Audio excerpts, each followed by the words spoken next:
If you struggle with endless scrolling leading to diminishing attention span, then this video is for you, because I'm going to show you a system that actually fixes it for good. Not through forced willpower, but through intentional design. And once you learn to apply the system, something weird starts happening. Scrolling starts to feel off and focus starts to improve drastically. But first, you can't defeat the enemy without knowing it. The core problem. The reason you can't focus isn't because you're lazy or undisciplined.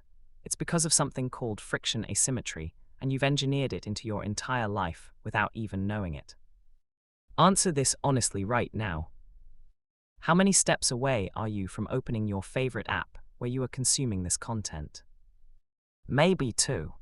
If you need to close this one and open the other one, or if you need to unlock your phone first, that's 3 seconds between you and scrolling.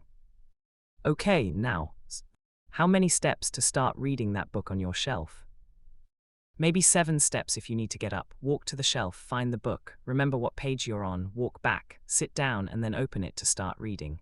You see the problem. Distraction is just 2 steps away, while focus is 7 steps away. Your brain is smart enough to do the math and pick distraction every single time. Why? Because humans always default to the lowest effort option available. Always. This isn't a character flaw that you need to worry about. It's just how we are wired. Now, you've got 0 friction to distractions and maximum friction to focus.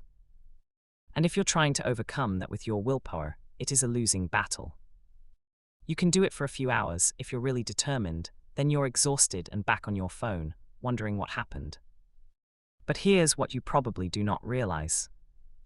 You're not just fighting yourself, you're fighting teams of engineers who are dedicated to creating products with the sole purpose of keeping you hooked. These apps are designed to use variable reward schedules. You never know if the next post will be hilarious, shocking, or boring. That uncertainty keeps you scrolling. And every time you scroll, you get a small dopamine hit. Not a lot, just enough to want more. Here is a statistics you probably didn't know. The average American checks their phone 96 times per day. That's once every 10 minutes while you're awake. And each check is a micro decision between scroll or focus. And scroll wins 96 times a day, 672 times a week, 35,000 times a year. That's 35,000 reps of distraction per year. So how do you fix this? Certainly not with more willpower, but with a 2-part system that flips the physics. Part 1. Engineer the environment. Here's the core principle behind the first part of the system. Don't fight the physics of your environment. Instead, change the physics. Here is what it means in simple terms. Make distraction a high-effort task and make focus a low-effort task. Once you do that, your brain will automatically default to focus. Why? Because you have redefined what low effort means. Here is how you do it. Step 1. The friction audit. Grab a piece of paper right now. On the left, write down every digital distraction you default to when work gets hard. Instagram, TikTok, Facebook, YouTube, Reddit, news sites, whatever yours is. Now for each one, count the exact number of taps from locked phone to scrolling. Write that number down. Now on the right, write down your focus activities. Reading, writing, studying, deep work, analyzing a goal, whatever matters to you. Similarly, count the steps to actually start each. 1. Write those numbers. Here's what you're going to see. Your biggest distractions are going to be 2 to 3 taps away, but focus activities, they will be anything between 5 to 15 steps away. That's your problem visualized. And here's why this matters. Every time your brain picks the low friction option, it's not being weak, it's being efficient. So we don't fight that, we fix it by creating friction. Step 2. The friction levels. There are 3 levels of friction you can add. Pick one based on how fried your attention span is. Here's how to choose. Put your phone down, try to leave it there for 15 minutes. Can you do it without feeling a strong urge to check? If you make it but feel only a little uncomfortable, try level 1. But if you felt visibly uncomfortable or can't do it at all, you might need level 2 or 3. Use the timestamps to jump to the level that suits you. Level 1. Environment friction. This means you have to log out of every social app. No need to delete them, just log out. Now, every time you want to scroll, you type your password manually. These few seconds of entering password interrupts compulsive use considerably because half the time you start typing and think, wait, why am I even doing this? The friction creates a moment of conscious choice instead of automatic behavior. By the way, if you're using YouTube on Android, you might need to disable it instead. The friction principle works the same. Also, remove all social apps from your home screen.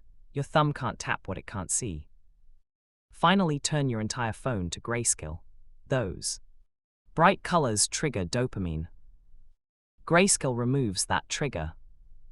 Finally, during focus time, put your phone on silent and in a drawer across the room, out of sight with a physical barrier.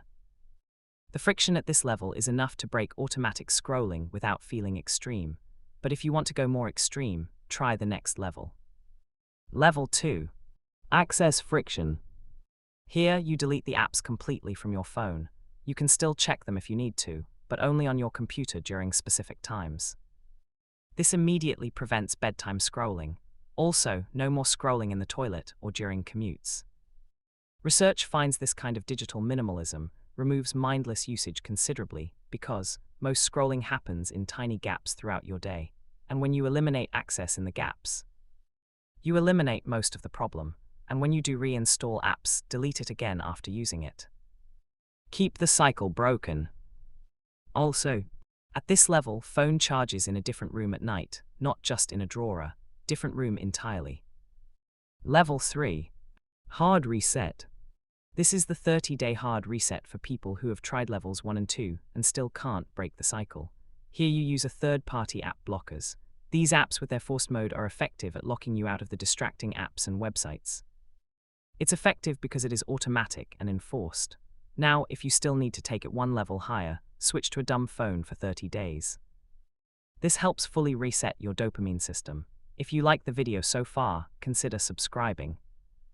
We go to the next one. Step 3. The critical part most people miss. Adding friction to distractions is only half of it. You also have to remove all friction from focus. This is where most people fail. They make scrolling harder, but don't lessen the friction to focus. So their brain still defaults to scrolling. The trick is to make focus the absolute lowest effort option. Here is an example of how you can do it. Tonight before bed, prepare for tomorrow's focus. If you're reading, put the book on the side table with the current page open. This drastically reduces the steps to start reading tomorrow morning. Similarly, if you're writing, pull up the document before you close your laptop. Tomorrow, you open it and it's already there. The goal is making focus the path of least resistance. Your brain will default to it, not because you got more disciplined overnight, but because your re-engineered environment supports it. You're not relying on just willpower anymore. But here's the critical part most people miss. Environment engineering only works if you can sustain it, and you won't sustain it if you quit the first time you fail, which you will. That's where part 2 of the system comes in. It keeps one failure from killing everything. Part 2, the recovery system. Here's what nobody tells you about building focus. You're going to fail probably sooner than you expect. You will find a workaround like reinstalling the apps. Unfortunately, this is where most people quit completely as they start believing that they are not disciplined enough. But they are wrong because failure isn't the problem. What you do in the 5 minutes after failing is the problem. Research shows that missing one opportunity to perform a behavior doesn't significantly damage the habit, but missing multiple consecutive opportunities does. The gap between failure and return determines whether the habit survives or dies. So, we're going to build a recovery system that keeps the gap under 5 minutes. It's called the 5-minute reset protocol. Next time when you catch yourself scrolling when you shouldn't be, stop. Don't spiral into self-criticism. Don't think, I'm terrible at this, why do I even bother?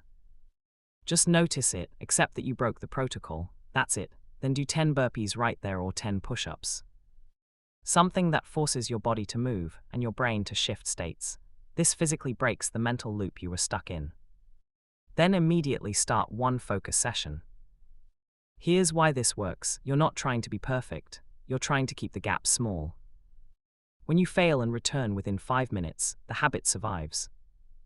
Let it stretch to tomorrow and you'll be starting from scratch. Track your resets, not your perfect days, a reset. Where you recover within 5 minutes is not a failure. It's proof that you are building resilience. One more thing. Your brain's dopamine system needs about 30 days to recalibrate.